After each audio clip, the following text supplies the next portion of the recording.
This video is part 2 of my analysis of Carol Ann Duffy's poem, Valentine. What do you mean part 2, I hear you say? Well, the reason why it's part 2 is because there's part 1, which I've already made.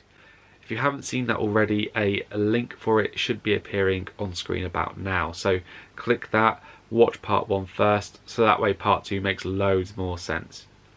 Anyway, once you've watched part 1, come back and watch part 2, and see the rest of the poem, get themes, etc. So here is part 2.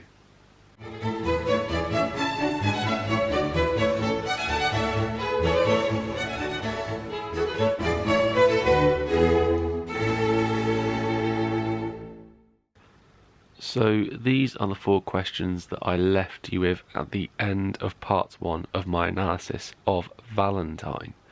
I hope you've had time to have a look at those, have a think and answer them yourself, but in just a moment you will see some of my ideas about those questions.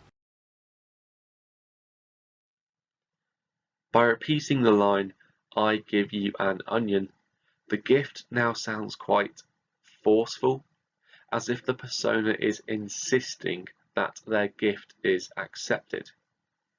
This again brings to mind some more negative aspects of love, showing that it is not always positive or simple or straightforward. The fierce kiss is a really clever image, because on one level it could be referring to the strong taste of onions and how it can stay on your lips and breath for quite some time. On the other hand, this fierce kiss could also be from an aggressive or domineering lover, again showing another less than positive aspect of love, which is later developed by the adjective possessive, which shows a controlling and perhaps insecure side of love. Possessive shows that this love, or onion, is claiming the lover for their own and is clearly making them as such. The repetition of "as we are," referring to faithfulness, shows insecurity and doubt in the relationship, especially as the phrase "as long as" is sandwiched between the repetition. This shows that the poet's persona is aware that their relationship may not last forever, nor will it be forever faithful, an honesty that I think is quite unusual in love poems, which usually present love as this perfect, eternal thing. And with these lines, we have reached the end of the poem. But before we congratulate ourselves for making it this far, we've still got 6 questions to consider. Yep, that's right. 1, 2, 3, 4, 5, 6 questions. Pause now if you'd like to answer those on your own first. The imperative, take it, suggests that love has become forceful and uncooperative, as the poem's persona is commanding their audience to take the onion and therefore their love. If the audience has not taken the onion yet, despite being offered it twice in this poem, it suggests a lack of cooperation on their part. Either they do not want the onion, or they do not want the persona's love. Its platinum loops shrink to a wedding ring is a traditionally romantic image, and it's the first time a traditionally romantic image has been used in a more positive way. However, this image still suggests that traditional ideals of love are lesser than the unconstrained love that the persona is offering. And I get this from shrink, suggesting that the love is becoming smaller. This is because if the onion's platinum loops, the onion's rings, if you were, turn into a wedding ring, they must become smaller. For unconventional love to become conventional, it must therefore diminish and become lesser. The conjunction if shows that the persona is lacking confidence in the relationship. This is because it has followed something that sounds almost like a marriage proposal, and yet the persona is showing that they do not know if the poem's intended audience would be receptive to that idea. Love, therefore, is shown to be quite an uncertain thing. Here we have a one-word sentence that has its own end-stopped line, mimicking therefore the severity of lethal. This line suggests that love can be deadly, it can drive people to do extreme things, but also it can die easily too. The repetition of cling reinforces the idea that love can be possessive and suffocating.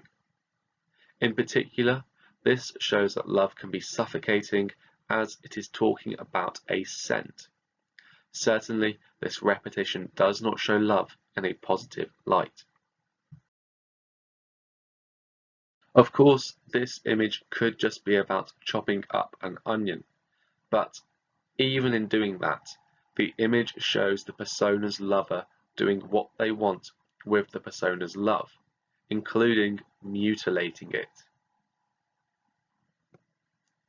I think that this image shows love's potential for violence.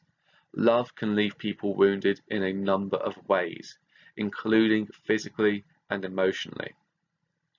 Once again, Duffy is highlighting a negative side of love, rejecting idealized depictions of it. Furthermore, this image could underline the idea that in loving someone, you are making yourself vulnerable. And that is the whole poem analysed in depth. Now we're going to consider the 3 M's of this poem, and if that means nothing to you, I recommend that you have a quick look at the second video in this series, which is the second part of my analysis for Simon Armitage's The Manhunt, a link for which is appearing on screen now. So there's my summary of the poem's meaning. In this example, I've tried to treat it as a story and I've condensed it into as little space as I think I could. But what do you think? Have I missed anything essential out?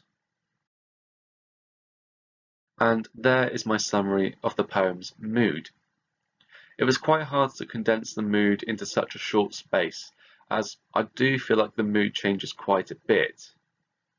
What do you think? Have I oversimplified the poem's mood? And there are my ideas about Duffy's motivation for writing the poem. We can't know what her motivation was for certain, although I suppose, she's still alive, we could ask her. But I've used a combination of context, analysis, and evaluative verbs to convey my thoughts. What do you think? Here we have a theme table, which is something I've explained once again in that second video of this series, the one for the second part of my analysis of The Manhunt. Simply put, I think you'd find it really useful to produce a large table that has these themes in it, as well as a row going down for each of the 18 anthology poems.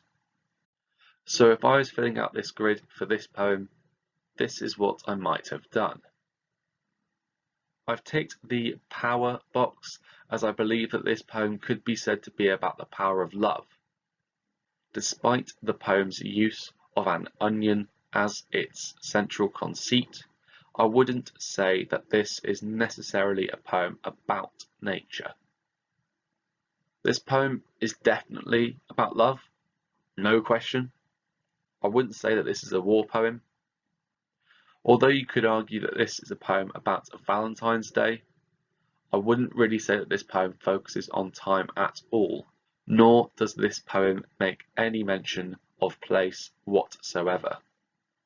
As this poem is about human feelings and relationships, I'd say it is about man, but I don't really think it's about death. And I don't think there is anything particularly religious in this poem. So those are my thoughts about the themes that could apply to this poem. But what do you think? Let me know how you would fill out this grid in the comments section down below. Okay, for this revision task, you'll be setting up a Venn diagram. Yep, that's right, a Venn diagram. And you thought that maths was something you could escape. Venn diagrams are really useful when it comes to thinking about comparing poems, as they're a nice way of looking at similarities and differences visually. So set up a large Venn diagram on a piece of paper with the question, how is love presented across different anthology poems, as its title? Give one circle the title of Valentine, as it's going to be about that poem. As for the title of the other circle, that's your choice. Which anthology poem will you compare Valentine to? You could pick Cozy Apologia, which has its depiction of married love and teenage love. You could pick Sonnet 43, which is incredibly traditional but at times obsessive. You could even pick The Soldier, which is a traditional love poem used in an untraditional way. Once you've chosen your second poem, complete the Venn diagram. Use the middle bit, I can't remember the technical name, but that's why I didn't teach maths, to include details of any similarities that the poems have. Do they use language, imagery, or structure in similar ways? Do they use titles in a similar way? Use the non-overlapping bits, again, I don't remember the name, to write down the differences. What only happens in Valentine, and what only happens in the other poem? Remember that you can include both ideas in the Venn diagram. For instance, both Valentine and the second poem are about. But you can also include techniques. For instance, both poems use enjambment too, both poems use similes too, only Valentine uses adjectives too. Whatever it is that you write about though, make sure that you are using quotations. If you've listened to that guidance and you've read the instructions on your screen now, and no worries if you need to pause or rewind the video to get a better idea, because that was quite a lot to take in, you might end up with something a bit like that. So that is my example. I chose to compare Valentine with Sonnet 43. I've put in two similarities as well as two comparable differences, which I've color-coded for the sake of clarity. If I was making this for real, I would definitely do that, so that my notes are easy to decipher. I've also specifically not used too many quotations in this example, but that's only so you don't just copy my example without using your brain. In your version, you would obviously add quotations to your ideas.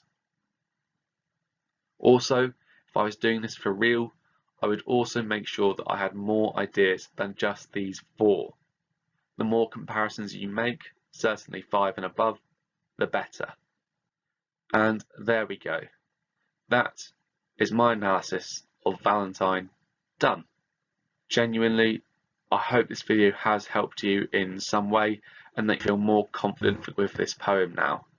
Confidence is key and revision is one way of boosting it. If this video has helped you out in any way, please do let me know by dropping it a like, and remember to subscribe to my channel and turn on that notification bell too.